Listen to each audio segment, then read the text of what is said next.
काल रविवार मंदिरामध्ये जो प्रकार झाला म्हणजे पुजाऱ्यांनी भाविकांना मारहाण केली असं फक्त एका वृत्तवाहिनीवरती जाहीर करण्यात आलेलं आहे.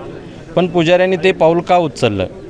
जी लोक मद्यधुंद होती त्यांचा भाविकांना त्रास होत होता, प्रशासनाला त्रास होत होता, पोलिसांच्यावरती गार्ड वगैरे ही लोक होती, ह्या सगळ्यांच्याच अंगावर जाऊन त्यांनी नाहक त्रास दिलेला आहे. आणि हा राग अनावर म्हणजे बाकीच्या भाविकांना होणारा त्रास अनावर न झाल्यामुळं आमच्या पुजारी वर्गातील काही लोकांनी त्यांना अटकाव करण्याचा प्रयत्न केला.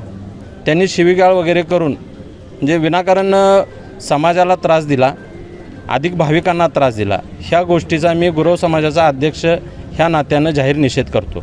आणि ह्या निषेधामध्ये आमची या गावातील संपूर्ण व्यापारी असोसिएशनचे लोक, गावात आज एकही दुकान चालू नाही, सगळ्यांनीच ह्या निषेधाला जाहीर पाठिंबा दिलेला आहे.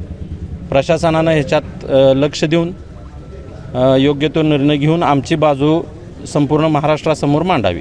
गोकुळची बासुंदी पुन्हा खावीशी वाटतेय.